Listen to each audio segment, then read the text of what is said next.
राज्यामध्ये 5व्या आणि अंतिम टप्प्याचं मतदान पार पडलं। देशाची आर्थिक राजधानी असलेल्या मुंबईत मुंबईकरांनी मतदानाकडे मात्र पाठ फिरवल्याचं दिसतंय। शेवटच्या टप्प्याचं मुंबईत मतदान जे झालं त्याची टक्केवारी ही खालावल्याचं समोर आलंय। सगळ्यात कमी मतदान हे दक्षिण मुंबईत झालं असून इथे अवघं 47.70% मतदान झालंय।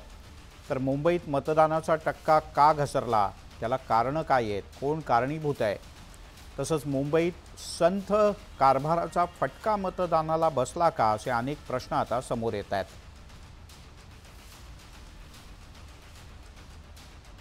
विशाल पाटील आपले प्रतिनिधी आपल्यासोबत आहेत। विशाल, निवडणूक आयोगाच्या अधिकाऱ्यांचं किंवा राजकीय पक्षाच्या कार्यकर्त्यांचं काय म्हणणं आहे, कशामुळे नेमका हा टक्का घटलाय?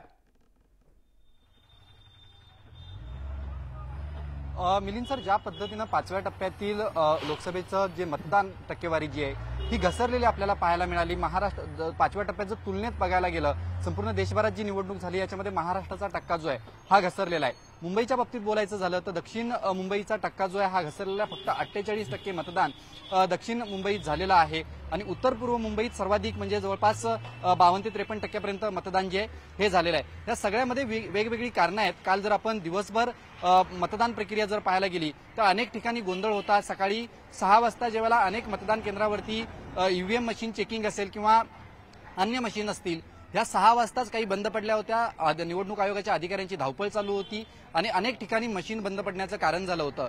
दुसरीकडे जर आपण पाहायला गेलं तर मुंबईत कुठेतरी निवडणूक आयोगाचं नियोजन जे आहे हे फसलेलं होतं, कारण का अनेक लोकांना 3-3 तास रांगेत उभं राहावं लागलं। अनेकांनी 3-3 तास रांगेत राहून मतदान केलं सुद्धा, मात्र अनेक तरुण वर्ग जो आहे या तरुण वर्गानं या मतदानाकडे पाठ फिरवलेली आपल्याला पाहायला मिळाली, कारण का 2-2 तास रांगेत उभं राहून जर मतदान होत नसेल अशा वेळेला तरुण वर्ग जो आहे या वर्गाने एक पवित्रा घेतला की त्यांनी या सगळ्या प्रक्रियेतनं जे हे बाहेर गेले। काल मुंबईत जर पाहायला गेलं, जर उष्णतेचं आपण प्रमाण गेलं तर मुंबईत ज्या पद्धतीनं उष्णता आहे ही उष्णता असताना सुद्धा सकाळपासून मतदारांचा प्रतिसाद हा अत्यंत चांगला होता। प्रत्येक मतदान केंद्रावरती सकाळपासून 7 वाजल्यापासून मतदार जो आहे हा पोहोचत होता। मुंबईत आपल्याला माहिती आहे मुंबईचा वर्ग जो आहे हा सकाळी 10 वाजल्यानंतर कामाला सुरुवात करतो, मात्र काल एक वेगळा दिवस, काल कर्तव्य म्हणून मुंबईकरांनी एक भूमिका जी आहे ही चांगली घेतली होती। सकाळी 7 वाजल्यापासूनच मतदार जो आहे हा मतदान केंद्रावरती येत होता। मात्र या सगळ्यामध्ये निवडणूक आयोगाचं जे नियोजन जे हे फसलेलं आपल्याला पाहायला मिळालं होतं। अनेक ठिकाणी निवडणूक आयोगानं असं कारण दिलं की वयोवृद्ध लोक मतदानाला येत आहेत त्यामुळे रांगेला उशीर लागतोय, मात्र अनेक मतदारांनी असं सांगितलं ही कारणं सगळी खोटी आहेत।